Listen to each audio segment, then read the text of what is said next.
Dulu aja kita dalam aliansi mahasiswa misalnya, gara-gara kita tidak ikut demo nolak kenaikan BBM, ada kiriman juga mungkin dari kawan-kawan mahasiswa yang sebel dengan kita kenapa nggak ikut demo. Kiriman celana dalam, telur busuk. Segitu aja gemetar, apalagi yang ngirimin itu simbol-simbolnya binatang mati. Itulah yang saya kira menjadi penting untuk menjaga lisan.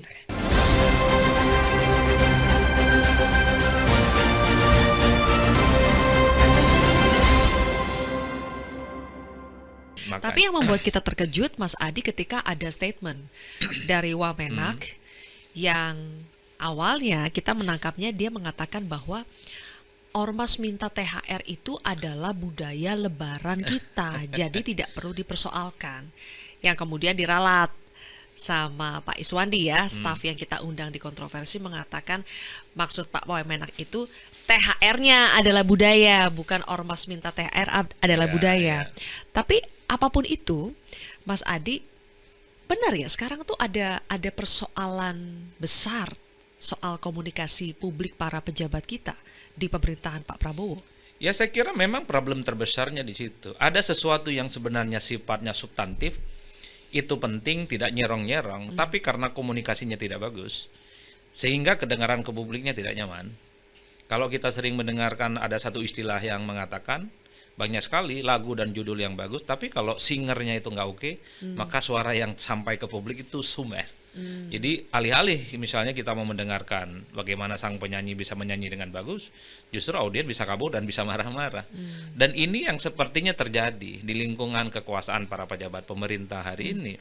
Secara substansi bahwa apa yang disampaikan oleh staf ahli Kementerian Agama tadi, saya kira oke. Bahwa yang dianggap sebagai sebuah budaya itu ketika ormas itu menyodorkan proposal dan permintaan THR. Dan itu biasa betul, Sylvia. Itu yang disebut dengan budaya. Tapi kan sifatnya tidak memaksa. Sifatnya itu tidak intimidatif.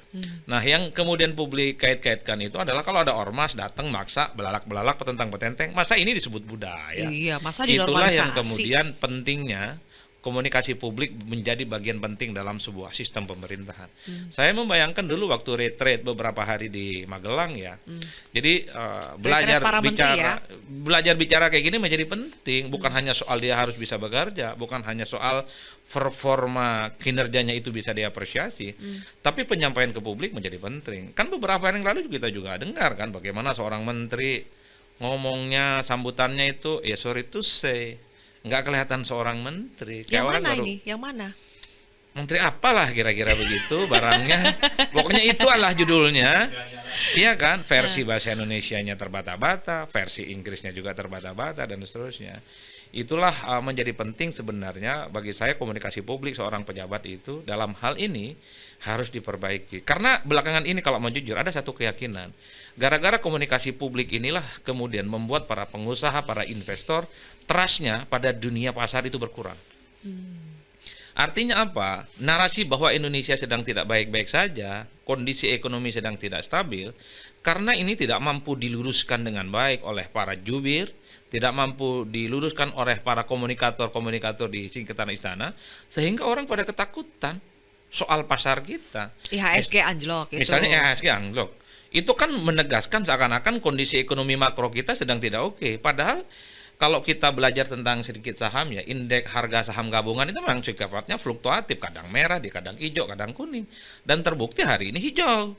Artinya gempanya itu hanya terjadi dalam hitungan hari. Tapi karena ini tidak mampu disampaikan secara baik, bahwa persoalan IHSG itu adalah persoalan konsumsi kalangan elit tertentu, jumlahnya cuma 1%, seakan-akan kegunjangan indeks saham itu juga terjadi di bawah. Kalau mau jujur, soal harga saham yang anjlok itu kan dikaitkan dengan, oh iya ya di bawah itu daya beli berkurang, orang beli takjil untuk puasa berkurang, mau mudik berkurang, terjadi PHK di mana-mana. Padahal bagi saya ini adalah dua variabel yang beda loh. Segmennya beda. Soal saham yang anjlok, ini kan hanya dimonopoli dan dinominasi oleh pengusaha-pengusaha besar yang mungkin melihat usaha mereka tidak prospektif, sahamnya dibuang tuh. Bukan dibuang, dilelang dengan harga yang kemudian kita bisa bayangkan. Sementara di bawah itu murni persoalan mereka, pekerjaan sulit, daya beli semakin berkurang, kan kira-kira begitu Sylvia. Karena ada gap yang cukup jauh sehingga muncul seakan-akan kondisi Indonesia tidak baik-baik saja. persepsi yang spekulatif yang semacam ini membuat usaha para investor takut dong mau berinvestasi. Pentingnya juru bicara yang ajak menenangkan bahwa segala gejolak apapun di negara kita itu bisa dijelaskan, sifatnya sesaat dan bisa dikendalikan. Disitulah pentingnya seorang juru bicara yang baik. Padahal kita sudah punya loh sampai kantor komunikasi kepresidenan yang disebut dengan PCO. Apa itu ya? Nah, Tapi ketua PCO-nya atau kepala PCO-nya, ketua komunikasi kepresidenannya, Hasan Nasbi, malah membuat kontroversi. Mas Adi, dengar dong yang ketika ditanya wartawan soal ada teror kepala babi ke jurnalis Tempo. Ya kan? Itu ke kepala PCO ya? Kepala PCO.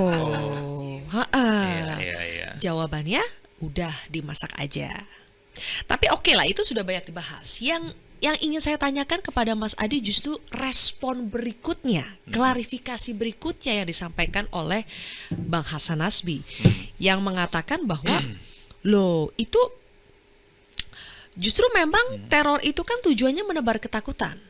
Makanya jangan sampai kita justru ikut membesar-besarkan ketakutan. Karena target si peneror, kita harus mengecilkan dia. Menurut saya cara yang paling tepat untuk mengecilkan peneror itu ya dimasak aja lah kirimannya.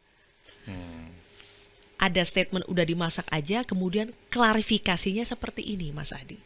Bagaimana? Klarifikasi yang tepat tidak?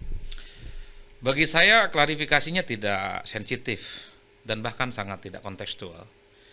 Kalau ada warga negara, sebut saja dia jurnalis, kena teror, dan mengesankan teror itu adalah remeh-temeh, klarifikasi kayak gini nggak bagus. Mau pakai referensi dunia akhirat juga orang nggak terima.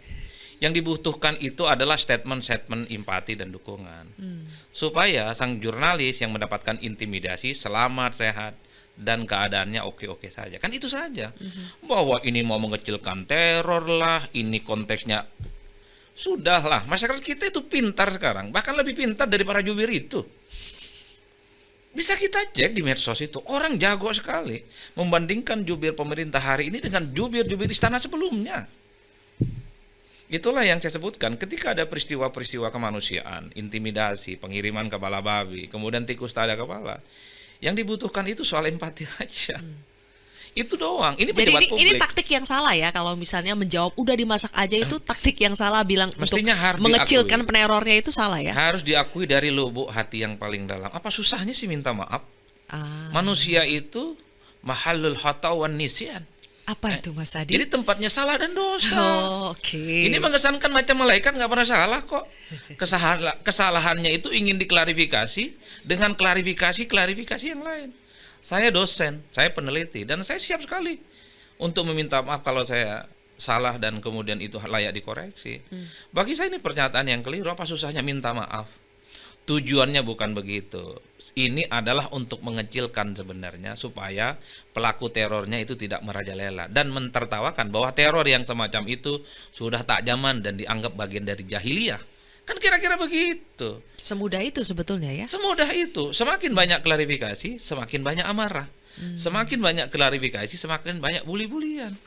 Ini kan seakan-akan membenarkan statementnya supaya kepala babinya dimasak dengan klarifikasi yang lain. Yang ingin saya katakan, intimidasi ini nggak main-main loh, Sylvia. Iya. Jangan mentang-mentang ini tidak terjadi pada kita, Iya. kemudian tidak punya rasa empati. Coba kalau kepala babinya dikirim ke rumahnya atau ke kantornya, apa nggak gemetaran itu?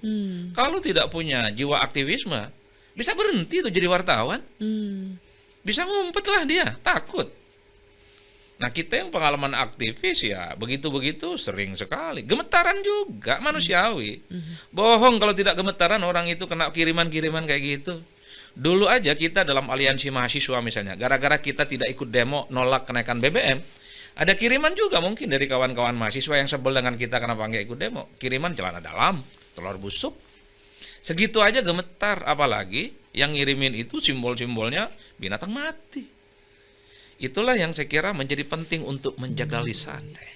Jadi kalau kita bicara tentang konteks Ramadan dan Idul Fitri, pentingnya menjaga lisan bagi seorang jubir adalah tidak menimbulkan kegaduhan, komunikatif dan empatik, dan yang paling penting, ini adalah untuk menjelaskan bagaimana sikap kenegarawanan.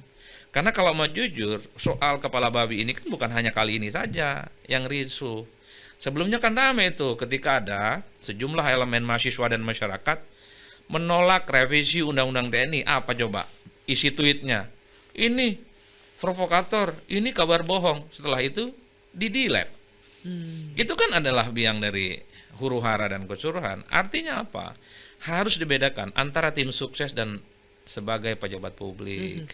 Saya khawatir jubir-jubir dan pejabat publik di sekitaran istana tidak bisa membedakan bahwa dirinya itu adalah pejabat negara, dan kita tahu pejabat negara batuknya agak meleok-meleok dikit jadi ribet. Ya, ya, ya. Kalau batuknya nggak normal, kayak batuknya dipanjang-panjangin, mungkin dipendek-pendekin, nah ini udah nggak benar urusan. Apalagi urusan statement.